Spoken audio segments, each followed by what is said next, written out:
What's up, guys? Welcome to another recap of the S&P 500, as well as a couple plays that we were talking about yesterday. Today's Thursday, February 11th, 2021. Just a couple things today, just to go over. These were the lines that we ended up drawing yesterday, as you guys can see from the video I posted yesterday. And one thing important to note was that the market was still kind of in a neutral stance where you didn't really have a sense into the open that it was going to be a green day, but you also didn't know whether you were going to get a sell off, right? The ultimate pivot to see whether it was going to sell off was going to be breaking below this level, which is a 387.50 level. And as long as it stays above this, and it's pretty much what you call in between day, so meaning the high and the low of today didn't overtake the high or the low of yesterday, and that's kind of a neutral sentiment when it's in an uptrend. And as it stands right now, it's actually kind of a bullish sentiment because right now we are at all-time highs, and right now we're kind of overextended. And when I mean overextended, you want to look at kind of like your moving averages. And so if I take a look at the chart, everything's trading well above the 20 moving average. And as you can see time and time again, is that price increases and then it takes a small pullback, touches the moving averages, and then goes back, rinse and repeat, right? This time it actually went down, it broke through. This day when it gapped up, and it failed to go above it. The next day you saw a gap here, and then you saw a test of the next moving average, and this was actually where you found your support. And then from here it pretty much bounced, gapped above, and then we've been good ever since. So if history repeats itself, we should see a small dip into the moving averages, which are right now at 382.50ish, right? Um, Sometimes what ends up happening is when stocks move very quickly like this, um, you need your moving averages to catch up, right? So what you do is you trade sideways for a couple days, and then as your moving averages catch up, you trade sideways, you touch, and then you're ready for your next move up, and then you like that, right? And that's the pattern that I like to play when I like to take trades is bounces off the daily moving averages, because bounces off the moving averages, whatever their value is for the daily chart, they're always going to act as some form of magnet or support and resistance. So we'll talk about that more a little later, but for now let's just look at the daily chart for the S&P 500. Just kind of give you guys an overview of what happened. Is it opened up above this green line, and as long as it opens up above this, the next line I could see it running to would be either somewhere here or the all-time high. So you know I'll go ahead and add another line here, just to kind of like to have it ready for the next day and where we're trading, right? But what ended up happening was, um, it looks like it started, kind of neutral, ran up, and then it came down. And you know, it tried to break through. It didn't. It actually came back, at this range. It tried selling off again. It found support off the 200 moving average, and it just pretty much consolidated around this level until it pretty much gave up this number, and it ran, very close to the next number. But before we even got there, you started having buyers who front run the price, meaning they put the price a little higher just to make sure that they got a fill, right? And because of that, they were able to push price up to the same green level. And and the people who bought here, they're probably, some people are going to be looking to sell here. And then that's why you got the small rejection, and that's why you got a larger rejection. And then right here, there was just a large convergence of moving averages. And sometimes that's going to create, a very strong resistance or a very strong support. Um, when you get that big convergence of your 20, your 200, and your 50. Um, and so what ended up happening was it found some form of resistance. Um, it came down to test again. And this number was important because as soon as this number broke through, you saw a quick acceleration onto the downside, right? And where did it run to? It ran to the next level, right? This pink line that we had from yesterday. It consolidated here for a couple minutes. And as soon as they gave up the goods, as soon as it broke below these candles right here, quick acceleration to the downside, right? But then it found a quick bounce. Where did it bounce to? Again, the purple line. And then here found a rejection, quick sell-off, and then here, you get another break, you get a sell-off, and then, for some reason there was buyers here, right? So it made a low here, and this is a doji candle. This is those candles with a small body but a really long tail, and these are really good for signifying reversal changes, because that says that there was a lot of buying power far away, and it was able to push price up a long ways ahead. And so this was a doji. The next candle was green. In order for this to have been a true reversal, it had to break above this candle. And so it did, and then it came down again, but this time it was support, because remember, the lines that are below are support, and the lines above are resistance. And so, it ended up breaking through. It hovered around the level. It pretty much just chopped around the rest of the day. Once it broke through the number, this line became support. This was going to be the new channel in which these stocks are going to trade around, was going to be this gray line and this purple line, right? Until it broke through. And again, fast acceleration to the downside. In fact, if you saw the volume prior, like it was very low, but as soon as it broke through, a lot of sellers. That's why you get these volume spikes, right? And again, chopping sideways. Again, somebody ended up front running the price, and they ended up buying here. That's why you got this large volume spike, and that's why you got this candle sucked up all the way, up very, very quickly.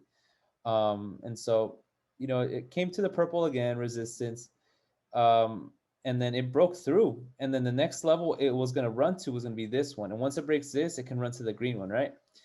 And so it started running, it ran straight, and it broke through, right? And so it started consolidating, because sometimes what happens is it'll fake you out and it'll stay here. And that's just kind of a sign that it's not ready to run yet. And so it came again, and then it said, we're not ready to run yet, but you also didn't get that steep rejection, right? So when it consolidates like this, consolidation always means that it's a buildup for the next leg up or the next leg down in whatever direction you were coming from, right? So this consolidation said that, hey, you know what? We came from down, we consolidating, and then now we're ready for the next move up. And look where you got your close. You got your close here. Look where it ran to, this price, right? And there was a lot of sellers here. If you take a look at the volume, there was a lot of sellers here that ended up taking the price from 390.98 all the way down to 390.71. And that's why you ended up closing here. In order to have a green day tomorrow, you pretty much have to open above this green line or at this green line and get above it, and then pretty much run above this red number, because as of right now, if you look at the daily chart, there is no direction in where we're going next, right? I'm gonna go ahead and zoom in to show you guys. So as of right now, like, this is an engulfing candle. It's either going to go below this number and sell off, or it's going to go above this number and keep running off. But until it clears this high and this low, we have no direction of where the market is going. And that's pretty much it for the S&P 500. I'm going to talk about today 4 quick plays. The first one I took was IPOE. And this one I said yesterday, like, hey guys, tomorrow, if it hits the moving average, take the play from there. And I ended up calling the price out a little early, and I said, guys, the moving average is at 22.35. And so once I saw the low put in, I got some shares, and then we saw a huge run up. I had a trailing stop, and one thing that ended up happening was a lot of these stocks, the S&P 500 started selling off around 902 until about 940, right? Around a lot of these stocks, they make runs, and then they naturally like to rest on their moving averages. But because of the S&P falling, that's why you get a lot of people bailing on these trades, right? And then you saw this huge spike here because you started seeing the S&P 500 recovering. And so the people who bought in at this setup said, you know what, the market's not going to crash no more. It's a lot safer to get in now. And so that's why they were able to, get in again and, ride the wave. But again, you want to take trades, at the setups. Um, and yeah, so that's pretty much what ended up happening. Um, and in fact, the reason why you got you know your bottommost tick all the way over here at 928 is look at how 928 translate to where it was in the market. 928 was right here, right? And the fact that the S&P 500 had for the next 1, 2, 3, 4, 5, 6, 7, 8, 9, 10, the fact that it had for the next 10 minutes some recovery, that's actually what ended up saving IPOE from not continuing its dump. Because if the S&P 500, if that line would have broke and price would have and the market would have continued selling off, this wouldn't have stopped right here. This would have kept selling off. And yeah, because the timing was impeccable. But once you start trading, you start to realize that there's really no coincidences. Like all this stuff is pre-orchestrated and planned. The second play I called out VGAC. This one, again, convergence of the moving averages, and I said that it's going to be around 13.95. It actually ended up moving all the way to 14. So what I like to do is I like to place orders that are like 5 cents above it, so that way I don't miss getting a fill. And then the morning, look where it came to test, 14, and from here it had a rocket ride all the way to 15. I was able to take shares here. And then again around 920 something, I pretty much started getting out of the market as soon as I saw the S&P 500 dumping, and so I ended up getting out somewhere here. So that was that trade. PLTR, another one that I called out, and this one I said this is a moving averages, and they were actually higher, but they moved down. And the moving averages, look again, the orange value 3260. I actually ended up taking calls on this one. I ended up taking 10 calls around here. I was in the red for about 2 minutes because as soon as this reversed, this started printing, and I ended up setting trailing stops, and I ended up getting out after this sell off right here, and I ended up taking about 60% profit from those calls. And the last one, AUPH. This one reversed off its again, off its moving averages. No coincidences. Take the trade. Know what numbers they are. You have to be looking at tickers in different time frames. And I am going to talk about one that actually didn't go my way. And this one was actually a loss today. I ended up saying take it at the 20 EMA. Actually, let's go back to see the whole picture.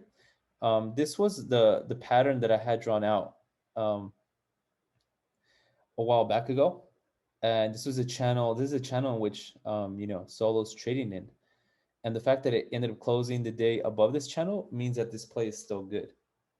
However, in order for this to be green, at first it has to recapture the moving average at 814, right? So I said I'm gonna take the trade. I'm gonna give it a risk. I said my risk was gonna be about 15 cents, and it actually didn't end up going my way. So 806, 813, yeah. So the price came down to about here. What should have happened is you should have waited for a reversal candle and then gotten it once it confirms. And this is actually a good fake out. And what I should have done is I should have gotten out as soon as it broke this level, right? So this is a reversal. You get in here, and then you stop out as soon as it breaks below the low of this, right? And so what ended up happening was it started making, you know, all these fakes. And then at the time that this went down quickly, the market was also selling off again 9:27 a.m. And that's why you got such a low move. And so I tried to catch solo as the market was falling. So it's like trying to catch, you know, a falling knife. And it actually came all the way down, set a doji. Oh, it's ugly. And then as soon as it came above this channel, it acted again as a support, and then it pretty much just finished closing here. Um, so again, I took it at 813. I actually only ended up losing 13 cents because I set my stop at 801. But it was 13-cent risk, and then I was expecting to bounce to around these levels. So 20-cent reward, but realistically, if it would have bounced that far, I would have probably just kept it. I'm probably just gonna keep it for a couple days, maybe a couple weeks, because this thing has like really big chart potential. As soon as it breaks out above this, it'll probably be testing these highs again, 960 and change. So, um, but for a day trade, that's what ended up happening. It didn't go my way. I'm glad I got out. You know, if you're gonna lose, you want to lose fast and small. You either want to lose small, or win big, but you never want to lose big. That's the rule. And then I'm not gonna be trading tomorrow, so I'll try to do an update video on Monday or Tuesday, depending on what needs to be taught or said. And so, if you have any questions, just drop a comment or you know share it, whatever. And I appreciate you guys' support.